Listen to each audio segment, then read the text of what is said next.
History is a weapon. It is forged in the fires of victory and tempered in the blood of the defeated. For 3,000 years, we have been told that the Titans were monsters, chaotic, primal, cruel, entities of darkness that needed to be chained in the blackest pit of Tartarus so that we could exist. But what if the story you know is nothing more than Olympian propaganda?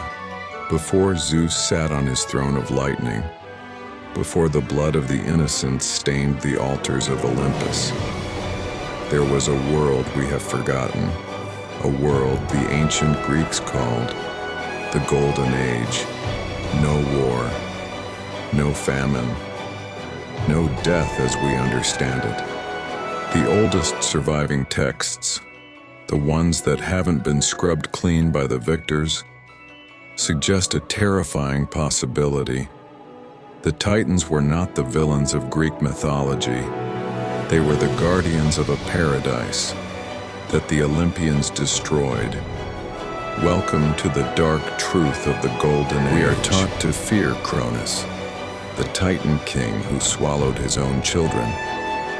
But look past the gore and into the verses of Hesiod, the oldest voice in Greek literature. Hesiod describes the reign of CRONUS not as a tyranny, but as the only time humanity was truly happy. They lived as gods, he writes, without sorrow of heart, remote and free from toil and grief. In the age of the Titans, the earth gave its fruit freely. There were no kings, no borders, no armies. Humans did not age in pain.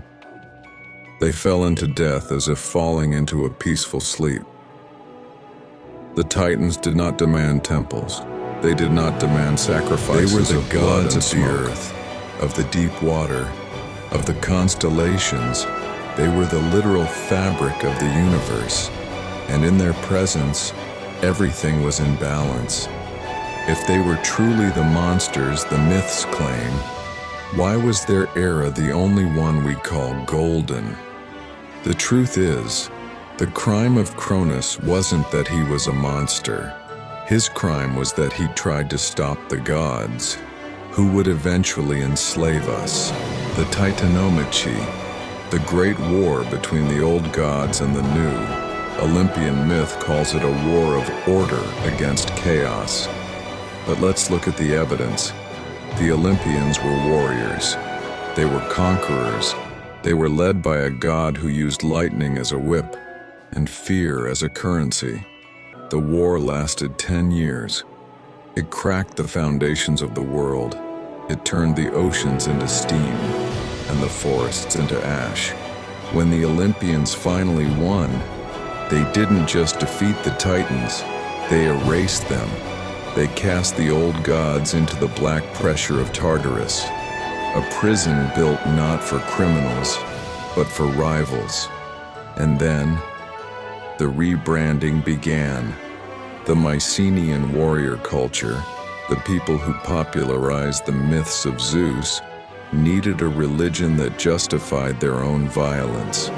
They needed a king in the sky to justify the kings on the earth. So, they took the ancient earth gods, the nurturers, the Titans, and they painted them as cannibals, as monsters, as shadows that needed to be suppressed.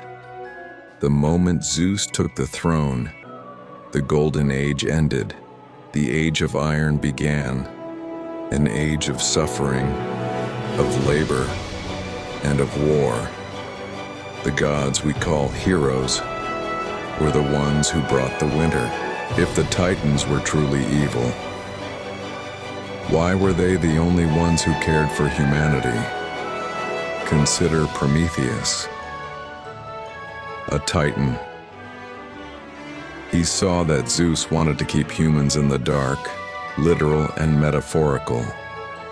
Zeus wanted us to be pets or servants.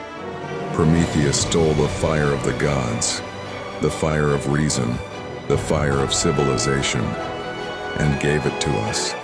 And for this act of love, the hero Zeus sentenced him to have his liver torn out for all eternity. Consider Oceanus. He saw the violence of the Olympians and refused to join the war. He chose the silence of the deep water over the glory of the throne. Consider Atlas. He was not just a brute carrying a rock.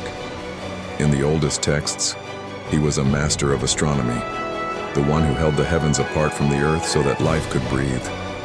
The Olympians punished him by turning his duty into a curse. Every titan who tried to help humanity was crushed. Every Olympian who used humanity for their own games was worshipped. We have been praying to our captors and spitting on our saviors. The difference between a god and a monster is often just a matter of who holds the pen. The Olympians were the victors of a cosmic coup. They gave us order, but it was the order of the cage. They gave us law, but it was the law of the lightning bolt. The Titans were the gods of the earth itself. Their scepter was the grain. Their crown was the stars. The darkness we associate with the Titans is not their nature. It is the darkness of the pit we threw them into. When we look back at the Golden Age, we aren't looking at a myth. We are looking at a memory. A memory of a time when the gods didn't want our worship.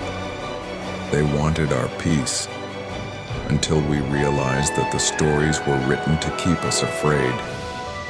We will never see the Titans for what they truly were. The first and the last, gods who actually wanted us to be free.